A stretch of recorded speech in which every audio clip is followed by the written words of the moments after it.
Salutations, bienvenue dans DCP du ciné et des Potes.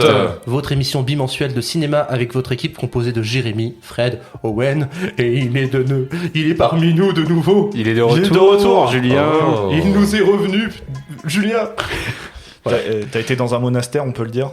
Voilà, j'ai fait une retraite spirituelle, absolument pas, mais voilà, je suis de retour et je suis très content d'être là. Et pour fêter ça, on est tous partis voir la bataille de Gaulle. Tous ? Non. Un irrésistible gaulois. Un irréductible gaulois. Un irrésistible ou Les deux, il est les deux. Il est irréductible et irrésistible. Je préfère avoir Scary Movie. Voilà. Est-ce que c'était une bonne idée ? Peut-être pas. Ce sera un épisode court et simplement composé de critiques de films en salle, car on vous prépare également un bonus qui sortira quelques jours après cet épisode, et que ce bonus... Petite surprise, on laisse la surprise ou pas ? On laisse la surprise, mais ce bonus fait qu'il faut qu'on s'en aille vite. Oui. Au programme donc, la bataille de Gaulle, première partie, l'âge de fer, mais aussi Colonie, et Fred ensuite est allé voir Scary Movie, Phaser et Holy Destructor. Et je rappelle que vous pouvez nous suivre sur Instagram et sur TikTok, et que vous pouvez retrouver cette émission sur toutes les plateformes de streaming et sur YouTube. C'est le gros projet pâté de cette année, après le flop, entre guillemets, de Astérix et l'Empire du Milieu. Jérôme Sédou tente d'amener une nouvelle forme de blockbuster à la française, en engageant le réalisateur du Chant du Loup, Antonin Baudry, et en invoquant un casting XXL. C'est un film en 2 parties, on a vu la première, la deuxième sortira dans un mois, et qu'est-ce que ça vaut ? Partout, des réseaux sont en train de se former.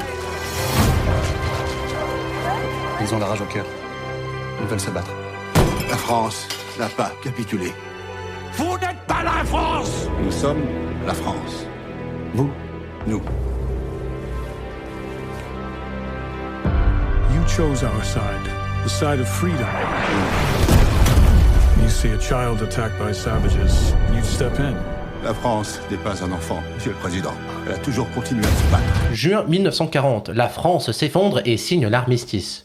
Non, je vais pas faire comme ça. Les Français parlent au français. Au milieu du chaos, un homme refuse de céder. Seul contre tous, ce général inconnu s'échappe vers Londres pour sauver ce qui reste d'un rêve, la liberté. Sans armée, sans appui et sans espoir, mais avec une folle conviction, la France. Bon, en vrai, il reste 5 lignes, mais voilà, bon, vous avez l'idée, c'est De Gaulle qui... Ok, Roger Carrel. Oui. Tu fais très Roger Carrel quand tu penses à ça. Merci beaucoup, voilà. J'adore Roger Carrel, j'adore imiter Roger Carrel. Mais j'adore aussi imiter De Gaulle, pardon. Excusez-moi, il faut pas que je fasse des imitations. Ça va être l'émission des imitations uniquement pour la partie de Gaulle, parce que là... Mais De Gaulle, incarné par Simon Abkarian, et moi je voudrais commencer par ça en fait, Simon Abkarian en De Gaulle. Plus que Lambert Wilson ?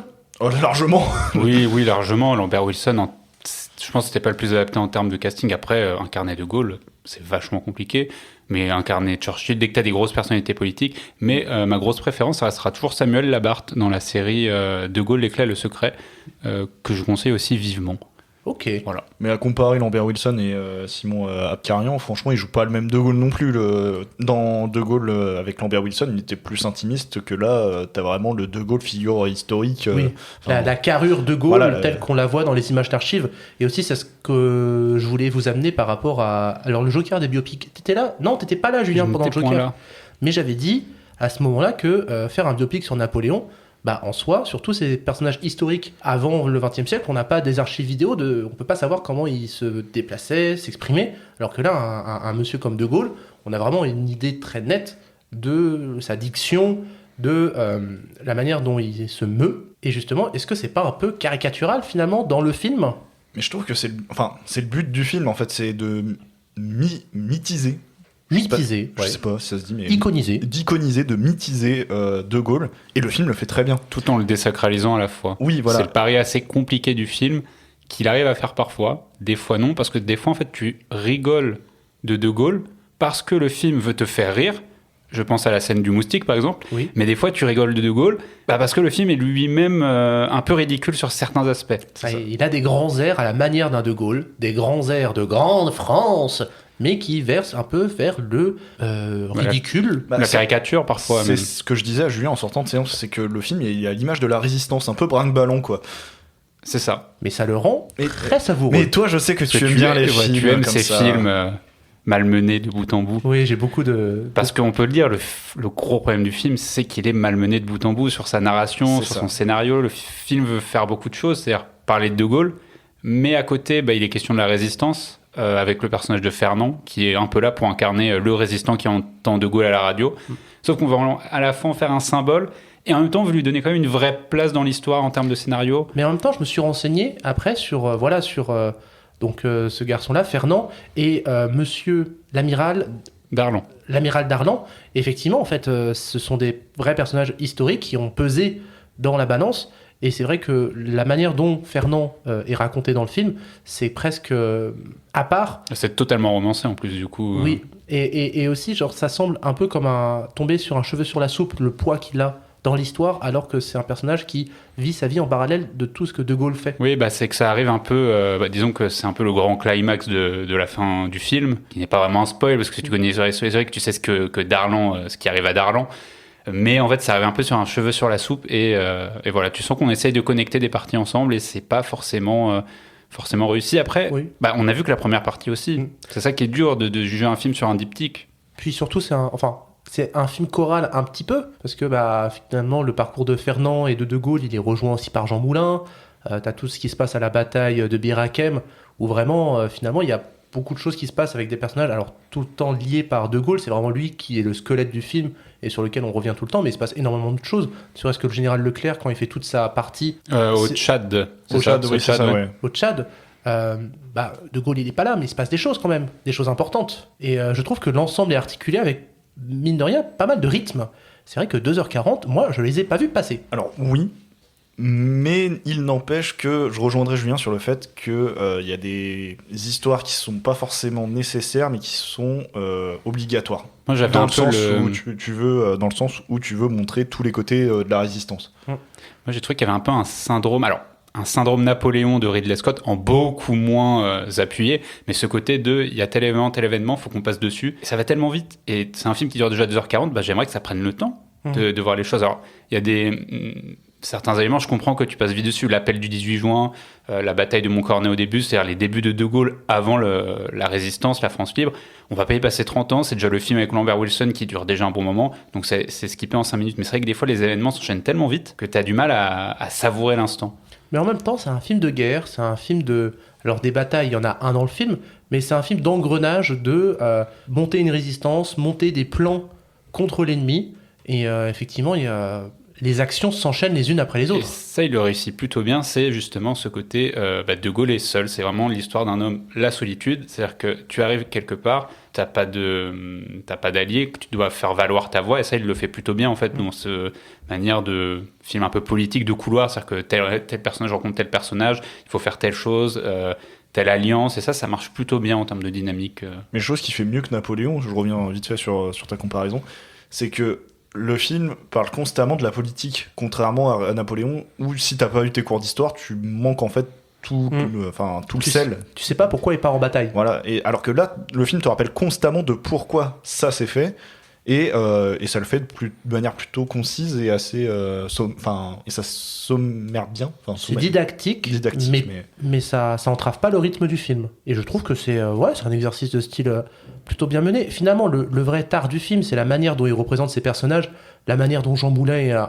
ne sert à rien finalement, oui, il et la manière dont il est introduit. Voilà, c'est ça, t'as vu, c'est Jean Moulin, il a un chapeau. Non, mais surtout que la manière dont c'est fait, c'est-à-dire que tu suis justement ce personnage de Fernand et d'Anna Maria Bartholomé, je sais plus le nom de son personnage. Donc t'es sur cette intrigue-là. En plus, t'as pas trop eu de coupure sur De Gaulle, donc tu suis, et d'un coup d'un seul, t'as la caméra qui se tourne, et là tu vois un monsieur, un chapeau, une écharpe. En plus, tu reconnais Félix Kizil, et là ça fait mais c'est Jean Moulin. Et voilà, il est là. T'as une autre petite scène avec lui, après on te dit ce sera pour la suite. Je suis Jean Moulin, j'habite ici. Oui, d'accord. Ah oui, c'est vraiment ça, en plus, le dialogue pour le coup. Moi j'aurais adoré qu'il y ait un caméo de Fabrice Eboué. Mais sinon, l'autre gros problème du film, et ce qui est un peu gênant quand tu sais que c'est 80 millions d'euros, c'est ça? On va y revenir, mais ouais. Il est passé où le budget FX? Il est passé où le budget FX? Je suis désolé, mais il y a des plans. Autant la bataille de Bir Hakeim, c'est en termes de mise en scène, c'est très prenant. C'est le moment pour avoir très du beau, film. voilà, c'est ça. Hein. C'est vraiment très très prenant. Par contre, il y a des plans. Les reconstitutions de Paris au tout début là, c'est pas beau. La reconstitution de la bataille de Montcornet, c'est pas beau. L'arrivée de Gaulle au Tchad, quand il sort de l'avion là, c'est hideux. Ah ouais, à voir. les éléphants, ils sont moches. Hein. Ouais, c'est ça, mais tu sens que c'est de l'image de synthèse. Franchement, on est sur un combo singe de Ridley Scott dans Gladiator 2. Oh, mais les costumes, les gars, il y a plein d'autres trucs aussi qui sont très savoureux. Il y a des trucs qui sont bien, mais je me dis, moi, ce que j'avais en tête comme film, c'est le Rayon et les Ombres, sur la même période, où là, en termes de reconstitution, de costumes, c'était super beau, il y avait rien à redire. Et là, je me dis, c'est quand même un budget qui est 2 fois inférieur. Ouais, mais je me dis, c'est un film qui doit faire des choix. Il a une bataille. Et genre, Ça coûte cher. c'est vrai que moi, quand on annonce qu'il va y avoir la bataille de Bir Hakeim et que tu te dis, alors dans 5 minutes, la bataille va commencer, moi, je suis un peu extatique et je me dis, waouh, il y a une bataille qui va être réalisée par des Français, qu'est-ce que ça va donner? Et je n'ai pas débandé. D'accord.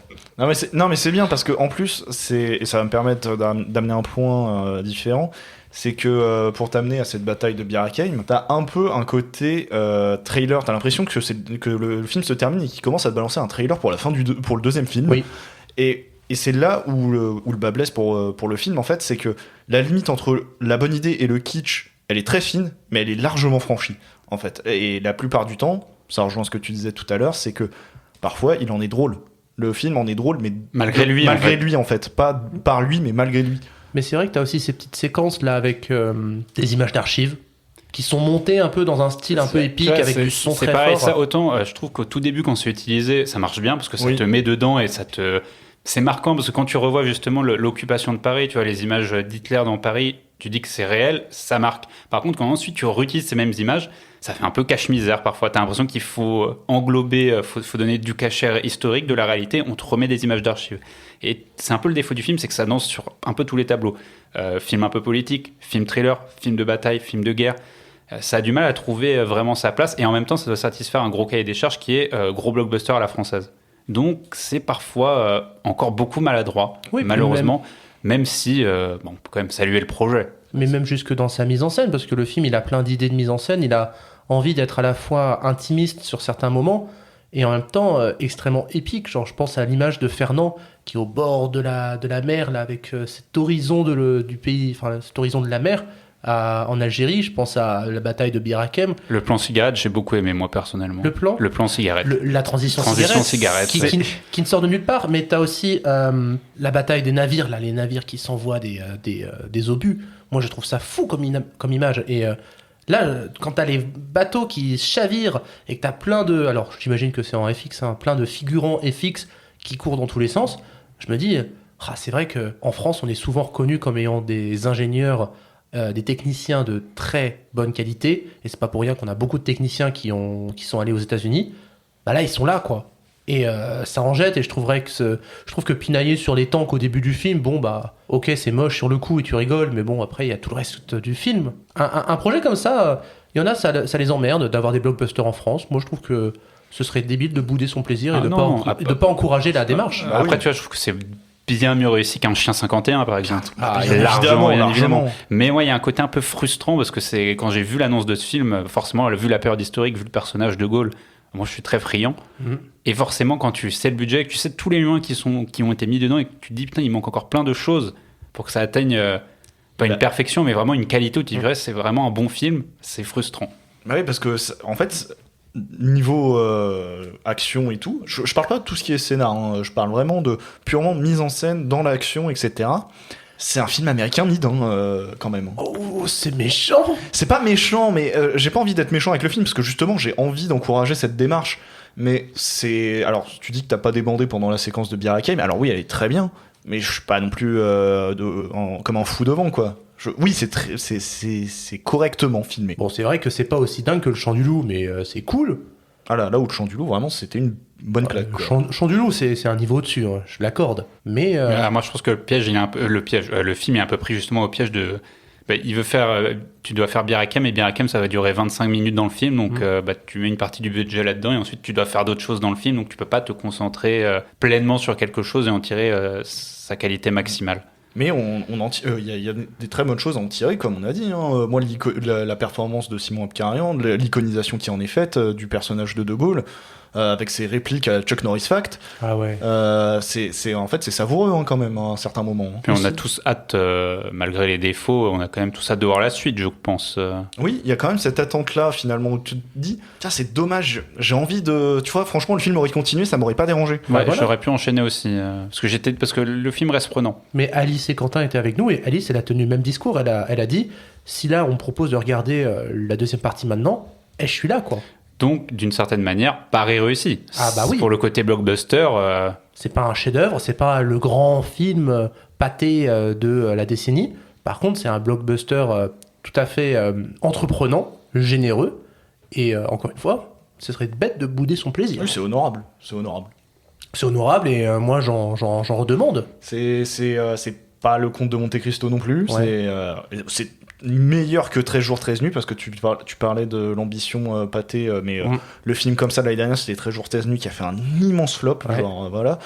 Là, c'est ce film-là, et pour moi, c'est le dernier bastion avant potentiellement que Pathé abandonne ses projets de blockbuster français. maintenant, il quoi. faut voir le retour public. Voilà, Ouais. c'est ça. Mais les gens pinaillent là beaucoup sur le système de distribution de l'argent du CNC.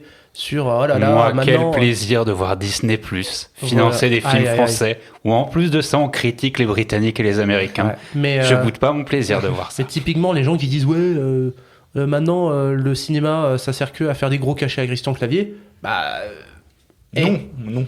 Non, justement.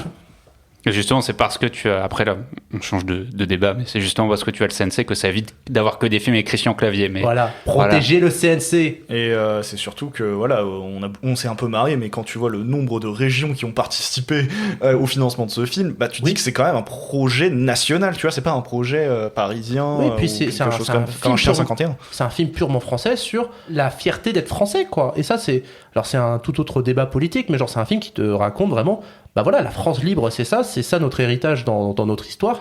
Mais ce qui est plaisant aussi, c'est que tu as une vision française sur la Seconde Guerre mondiale. Je pense comme des films comme Dunkerque, tu as un point de vue ultra britannique où ça oublie toute la partie des soldats français, où tu vois ce genre de choses. Où je pense par exemple, quand tu as vu, je m'éloigne du cinéma, mais en termes de jeux vidéo, quand tu as Battlefield 1 qui te fait un film qui te fait tout un jeu sur la Première Guerre mondiale, mais en enlevant tous les soldats français de cette partie historique, tu vois. Donc ça fait du bien d'avoir cette réappropriation de l'histoire et de pouvoir le mettre sur grand écran. Oui, de se dire, regardez tous les Anglais qu'on a sauvés avec la bataille de Bir Hakeim. Quel panache. Et Pas mal, mais non même au-delà de ça, tu vois, la manifestation du 11 novembre, du 11 novembre, c'est ça, Ouais, ouais. je la connaissais pas du tout, cette Non. manifestation d'étudiants et tout. Et elle est super bien faite aussi. Ouais, et je suis très admiratif. Voilà. Enfin, je me dis, tu dis, t'es étudiant, t'as 18 ans, tu pourrais rester tranquille, aller risquer sa vie en manifestant contre l'occupation nazie. Je reste admiratif. Et c'est Regardez ça, les jeunes, pour 2027, là. Et en plus, je connaissais pas, donc tu vois, ça te... Toi, t'as un discours à lancer à des jeunes, là. Non. Bah alors... Bah si, enfin, mais votez bien, quoi. Bah voilà, en tout cas, moi j'ai envie de dire, pas mal, non. C'est français. La France. La France libre. Vous n'êtes pas la France, monsieur Owen. Mais vous êtes libre de nous donner les chiffres. Et donc oui, tu disais que c'était un gros budget, en effet c'est un des plus gros budgets depuis longtemps dans le cinéma français, donc c'est 37 millions par film, donc on est à peu près à 75 millions d'euros pour l'enveloppe des deux films, pour un premier jour France qui était celui du 3 juin, et qu'il a fait 55 834 entrées, c'était le deuxième des sorties de la semaine, enfin des sorties du jour, pardon, derrière Scary Movie. Et maintenant, je suis désolé, ça me tente trop, nous allons passer aux critiques. Bah, il y en avait déjà. Frédéric, vous avez vu Phaser? Oui. Alors non, là je vais parler de Phaser, qui est un film slovaque, réalisé par une réalisatrice Teresa. Alors j'ai appris la prononciation exprès pour DCP, s'il vous plaît, soyez fiers de moi. C'est Teresa Novotova. En fait, comment c'est écrit, c'est un peu compliqué à le prononcer. Mais bref, donc c'est un film slovaque qui a été nommé à la Mostra de Venise et qui a aussi gagné le lauréat du Reims Polar, qui est un festival en France. Donc c'est assez cool. Et en gros, le film, ça vous parle de l'histoire d'un homme qui s'appelle Michael, enfin Mikal, je sais pas comment on le dit en Slovaquie, et qui va vivre un drame dont il va à la fois être à l'origine et aussi la victime. Je préfère pas trop en fait parler du film puisque ça va beaucoup spoiler, et je pense que c'est mieux que vous découvriez le film vraiment sans cet élément dans le film. C'est un peu une espèce de Sirat, si on peut le rapprocher, dans le sens où il y a un événement bouleversant qui fait que tout le film t'es en mode Oh. J'ai été déçu par celui de Sirach, je tiens à préciser. Ah non. Enfin, je l'ai toujours pas vu. Déçu dans le sens où j'ai cru que ça allait être un truc de ouf et au final, quand c'est arrivé, je fais ah bah d'accord. Bah là, c'est un truc de ouf aussi. Mais bref, en gros, tout le film, ce qui est intéressant, moi, ce qui m'a beaucoup intéressé, c'est que l'entièreté du film est un peu... Il y a beaucoup de plans longs, voire des plans séquences. Bon, on a plusieurs fois parlé de ce qu'était la différence entre un plan séquence et un plan long.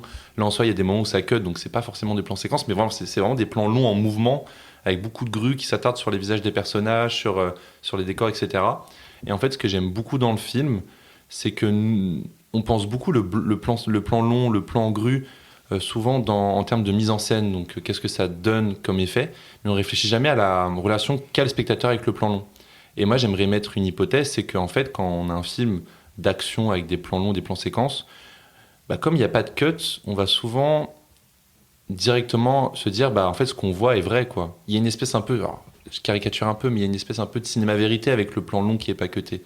Et en fait, ce que j'aime beaucoup dans Phaser, c'est que ça te renverse cette situation. Et à un certain moment dans le film, donc je peux pas vous expliquer ce qui se passe parce que ça spoilerait tout, mais en fait, on te fait comprendre qu'en fait, le plan long, ça peut aussi être une source de non pas de réalité, mais d'onirisme et de quelque chose qui est peut-être faux, en fait. Et dans le film, tu as un événement qui va arriver, qui en fait va se révéler être faux ou quelque chose qui n'est pas vrai, qui est imagé. Et je trouve ça hyper intéressant, donc dans son retournement-là de situation que j'aime beaucoup, voilà. Non, après, sinon, le film s'intéresse à un fait divers qui s'est vraiment passé en Slovaquie, un drame. Et du coup, j'imagine que là, Owen, tu regardes. Ils disent rien dans le synopsis. En fait, j'étais pas en train de lire le synopsis, j'étais en train de te regarder. Mais oui, je peux. Bon, je vais pas lire le synopsis, mais. Il spoil dans le synopsis ou pas? Il est question de canicule et un drame qui vient briser un amour. Exactement, c'est très bien dit. Mais voilà, en tout cas, c'est super intéressant sur le côté un peu plan séquence, plan long. Un truc que j'avais jamais vu dans un film, c'est que du coup, c'est pas des vrais plans séquences, ça se passe sur une journée, voire plusieurs mois. Mais la technique du film, c'est d'utiliser le plan séquence, enfin le plan long qui va s'attarder sur un objet, et en s'attardant sur un objet en particulier, il y aura des ellipses, mais qui sont pas dites en fait. Donc c'est assez cool. Mais voilà, c'est un film qui, par contre, malheureusement, comme défaut, je dirais, il tombe un peu dans le pathos. Et une fois qu'il y a la révélation en plein milieu de film, je trouve qu'on fait un peu du surplace. Et des fois, c'est un peu cliché. Mais là, l'utilisation de ce plan long pour parler de quelque chose qui peut être faux, je trouve ça très intéressant. Et j'avais jamais vu un film qui utilisait ça pour ça, quoi. Donc non, cool. Et puis si t'as pas aimé Sirach, Jérém, je sais pas si t'aimeras ce... J'ai pas dit que j'avais pas aimé, j'ai dit que le gros truc du milieu de film, j'étais pas non plus en mode oh dinguerie. Ok. Bah Phaser, il y a une dinguerie, quoi. Bah, ça me tente bien. Surtout la canicule en ce moment, c'est très d'actualité. Ah ouais, c'est un film à voir en canicule. Hein. Là, ça me parle.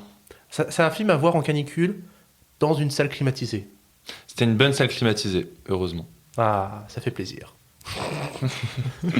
Et du coup, ensuite, t'es allé voir Holy Destructors. Alors là, du coup, je vous ai parlé d'un film slovaque et j'enchaînais avec un film lituanien. Mais il est trop fort. Et encore d'une réalisatrice. Et moi qui me la pète d'avoir vu un film tchèque ce week-end. Il était nul. Ouais. Alors là, par contre, je suis désolé, mais c'est impossible de prononcer ça. Son prénom, en tout cas.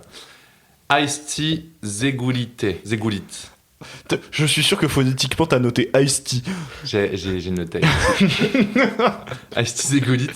Holy Destructor, c'est un documentaire qui a la particularité de se passer entièrement avec une espèce d'optique pendant tout le film, qui est une optique circulaire, en fait. Vous avez en plein milieu du plan, en fait, tout une espèce de cercle dans lequel il y a l'image du film, et tout autour du noir, quoi. Et en fait, le documentaire s'intéresse en gros à des reliques religieuses, et ça te parle de à quel point le temps peut les détruire. Mais en fait, le postulat du film, c'est pas de dire regardez, ces reliques religieuses vont pourrir avec le temps, vont disparaître. C'est plutôt de voir dans cette pourriture du temps quelque chose de beau. Et en fait, tout le film, donc on passe tantôt on passe de processions religieuses, tantôt des saints qui sont momifiés, tantôt des lieux de culte. Et en fait, sur ces petites images, on va mettre des espèces d'effets de champignons qui vont justement donner une nouvelle beauté à ces icônes. Parce qu'en fait, ce qui est assez intéressant, c'est que l'icône religieuse, en soi, c'est un peu l'image qu'on imagine très immortelle en soi. Hein. Quand on parle d'image religieuse, en tout cas, il y a vraiment ce côté très immortel. Et le film accepte que non, genre, il n'y a rien qui est immortel. Le fait, par exemple, de déplacer alors quand je dis saints, les saints religieux, et de pouvoir aussi les entreposer dans des lieux où ils peuvent justement être empêché de pourrir. Mais voilà, il y a toute une question de ça. Et ce que j'aime beaucoup dans le film, c'est que le fait, comme on a un filtre, une espèce de rond tout au long du film, tout ce que tu vois à l'écran, on ne s'intéresse pas vraiment à ce qui se passe dans l'image. Non, on ne s'intéresse pas vraiment à tout ce qui se passe dans l'image, mais plutôt à l'image elle-même. Alors c'est très expérimental, hein, excusez-moi, là vous le voyez, hein, mais c'est vraiment tout un film en gros où c'est un peu méditatif, quoi. Il y a un peu ce côté que j'imagine que tu retrouves, Owen, dans ton travail avec les ponts funèbres. C'est exactement ça, hein, c'est que tu vois des espèces de processions religieuses, des chants, donc c'est vraiment un film sur lequel tu te poses et tu regardes. Moi, j'ai arrêté de me poser devant les chants religieux au travail, mais... Bah écoute, peut-être que ce film va te faire chier alors. Mais non, mais c'est super intéressant et j'aime beaucoup le concept. Et voilà, qui fait Holy Destructor, c'est super intéressant et c'est lituanien. Alors, moi, je suis dégoûté parce que il a fallu faire un choix entre aller voir De Gaulle et Scary Movie. Je voulais enchaîner les deux, mais j'en ai pas eu la capacité. Mais Fred, ton choix était Scary Movie. Mon choix était Scary Movie. Je suis beaucoup attaché à la saga. J'ai regardé très jeune Scary Movie. Je comprenais pas forcément les blagues de base. Puis je les ai revues avec l'âge et j'ai compris les blagues. J'avais peur de ce nouvel opus. C'est les frères Wayans qui reprennent la franchise. Il faut savoir que les frères Wayans, ils ont été virés après le 2. Donc il y avait un truc assez curieux. Je me demandais ce qu'ils allaient pouvoir dire. La peur de Scary Movie, c'est de se dire putain, ça fait 20 ans qu'ils n'ont pas touché donc, à cette saga. Qu'est-ce qu'ils vont dire parce que voilà, en 20 ans, il y a beaucoup de choses qui ont changé. Il y a plusieurs communautés qui sont beaucoup plus représentées maintenant dans la culture. Et qu'est-ce que Scary Movie va en faire? Et je trouve que le film, en vrai, il arrive bien à un peu parler de tout le monde. Je trouve qu'il crache un peu sur tout le monde parce que Scary Movie, c'est ça, hein, ils ont peur de rien en soi. Hein. Par exemple, dans le film, à un moment, il y a une séquence où on se moque ouvertement du film Michael. Et en fait, du coup, dans le film, ils te montrent une espèce de fausse bande-annonce casting de qui pourra jouer Michael Jackson dans le film. Et du coup, c'est Jermaine Jackson, enfin un acteur qui interprète Jermaine Jackson, et il se fout ouvertement de Jermaine Jackson, qui est un peu l'un des Jackson 5, qui a été un peu, voilà, tu me l'avais expliqué, Owen, qui est un peu le vilain petit canard, quoi, des Jackson 5. Donc il y a un truc qui est assez osé, et en fait je trouve que tout au long du film on se moque vraiment de tout en fait. On se moque des blancs conservateurs américains, on se moque de la communauté LGBTQ+, il y a aussi un peu voilà, ce rapport avec la transsexualité. Enfin il y a plein de choses où ouais en fait ils arrivent un peu à parler de toutes les communautés. Maintenant je trouve que le vrai problème de Scary Movie c'est qu'ils essayent tellement de parler de plein de choses que des fois en fait la blague elle tombe un peu à l'eau en fait. C'est qu'on enchaîne, on essaie de incruster un nombre de films mais genre énorme. Il y a plein de références dans ce nouveau Scary Movie, des références qui marchent, des références qui ne marchent pas du tout. Enfin, donc en soi je trouve que c'est juste un peu dommage de vouloir trop en dire parce qu'après ça fait 20 ans quoi. Ils ont essayé de rattraper 20 ans. Donc non voilà il y a des choses cool. Un point très important de Scary Movie c'est le côté très méta pour le coup. Le film s'ouvre sur ça. Ce film est très très très méta. Et je trouve qu'à certains moments, c'est trop. C'est vraiment trop. Regardez, on est méta. Et donc, au bout d'un moment, ça peut être un peu redondant. Mais certaines séquences sont plutôt pas mal. Je pense surtout au film qui a énormément conscience des anciens volets de Scary Movie et qui parle ouvertement du fait que les Wayans ont été virés des projets. Enfin, il y a plein de blagues dessus qui sont assez osées, je trouve. Et donc, voilà. Je trouve qu'on retrouve un peu le sel des deux premiers qui étaient vraiment très critiques, qui osaient frapper sur tout. Mais je trouve que des fois, c'est un peu trop redondant, en fait. C'est un peu prévisible aussi, je trouve. Je pense que vous avez toujours pas vu le film, et je pense que c'est très prévisible. On s'attend un peu à toutes les blagues auxquelles on peut s'attendre. Ah, c'est ça, quand tu vois les bandes annonces, moi, c'est un peu l'effet que ça m'a fait. Alors, j'attends le film parce que les bandes annonces m'ont fait rire. Mais rien qu'à la vue de celle-ci, j'ai l'impression qu'on a juste dit vous voulez faire ça? Oui, vous pouvez le faire. On peut faire ça? Oui. On peut faire ça? Oui. En fait, on peut le faire, mais maintenant, il faut trouver la bonne manière. Et c'est vrai que des fois, c'est pas très bien pensé, je trouve. C'est pas très bien ordonné. Est-ce que c'est pas le souci de tout réalisateur qui n'a aucune limite de production? C'est ça, oui. Après, de toute façon, les frères Wayans, ils ont pas fait que les deux premiers Scary Movie. Hein. Quand ils ont été virés de la franchise, ils sont attaqués à d'autres parodies. Ils ont eu toute leur période de parodie de tout ce qui était le fan footage avec les Paranormal Activity. C'est eux qui ont fait les Ghostbusters aussi, je crois. Exactement, tu vois, des trucs comme ça. Donc en fait, ils ont toujours été dedans. Donc en soi, tu sens qu'ils ont un réel intérêt pour, mais voilà, moi pendant ma séance en tant que spectateur, j'ai souri, ça m'est arrivé de rigoler, mais j'ai pas retrouvé ce que j'avais pu retrouver à l'époque, quoi, tu vois. Mais maintenant, en plus, aujourd'hui, je pense que ça nous est arrivé de regarder des Scary Movie ensemble, je sais plus trop. Non. Bah, j'ai revu des Scary Movie, c'est vrai que ça quand même, c'est un peu vieilli, tu vois. Il y a toujours ce côté un peu, c'est drôle, mais ça fait peut-être au moins 10 ans que j'ai pas vu un film Scary Movie. Et je sais que les deux premiers, je les aimais vraiment bien, tu vois. Ouais. Mais je saurais pas, j'ai un petit peu peur. Mais en même temps, ce nouveau, moi, il me donne envie, mais... Je trouve que le côté méta est très drôle par moment. Ouais. trouve vraiment que c'est cool qu'il fasse ça. Mais tu vois, voilà, toutes les 2 minutes, ça te parle de tel film. C'est un peu. Il y a beaucoup de gags, quoi. Il y a trop. C'est peut-être trop, et des fois, c'est trop. Genre, regardez, je fais la blague méta de ça, nanana, ok, on a compris, tu vois. Genre, laisse-nous regarder le film maintenant. Donc voilà. Ok. Jérém, t'es un très grand fan de Dernier Train pour Busan. Ouais, qui est pour moi un des meilleurs films de zombies de ces dernières années. De Sang. Enfin, Sang Ho-yeon. J'arrive pas à redire son nom. Et ensuite, t'avais vu sa suite. Peninsula qui est une énorme merde. Aïe. Et en fait, moi, j'ai vu aucun des deux. Moi, j'ai Colony. En vrai, j'ai regardé le trailer, ça avait l'air sympathique. Ça m'a rappelé The Last of Us. Et Oui, j'ai accepté une amie de l'accompagner pour le voir. Et en vrai, c'était Long. ouais. Un peu. En fait, c'est marrant parce que le film il s'ouvre et je me suis dit oh là là, c'est marrant. Je vois plein de références. Je vois The Thing. Je vois l'Armée des Morts là avec cette histoire de supermarché.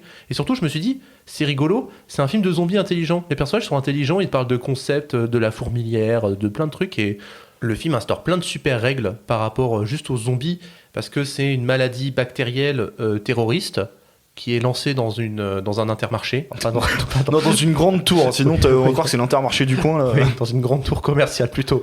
Et en fait, le gars qui a lancé l'attaque terroriste biologique, en fait, c'est pas qu'il a des super pouvoirs, mais qu'il utilise la biochimie pour contrôler les zombies. Et du coup, ça a créé des règles qui sont super intéressantes. Et tu te dis, waouh, c'est super intelligent. C'est super innovant. J'ai rarement vu ça dans un film de zombies. Mais en fait, jusqu'à quel degré et jusqu'à quel moment tu arrêtes de pousser ton concept? Parce qu'à un moment, en fait, le film devient trop long. Trop long, en fait. Il expose trop de règles, même si elles restent compréhensibles. Hein. Il expose trop de règles. Au bout d'1h40, t'en as encore des nouvelles qui se développent. Et sur un film de 2 heures, en fait, t'as l'impression que le film ne fait que du développement de son univers pendant 2 heures, sans trouver de moyens d'endiguer tout ça et de se calmer un petit peu, quoi. C'est ça, tu continues d'avoir du surplus et tu te dis c'est même pas nul en fait parce que concrètement ce qui se passe dans le film est plutôt chouette à suivre et moi j'aime vraiment bien le climax. C'est juste qu'en fait à un moment tu as eu ta dose et t'as un petit peu envie que ça se calme. Alors peut-être qu'un très très gros fan de ce cinéma-là il va vraiment trouver son bonheur jusqu'au bout. Mais c'est vrai que moi, à un moment donné, j'ai commencé à regarder la montre et me dire « Oh, j'aimerais bien qu'on arrive au bout, quoi. » Ouais, il y a plusieurs fois où je me suis dit « Ah tiens, c'est une bonne séquence de climax » et au final, c'était pas celle-là, Ouais. il y avait encore une séquence derrière. Et aussi, un petit problème que j'ai eu avec le film, c'est que bon, c'est un auteur, hein, je pense que ça reste un auteur, c'est que en ayant vu le Dernier Train pour Busan, j'ai vraiment retrouvé des tropes de personnages Ouais. et de caractérisation de personnages dans Colony.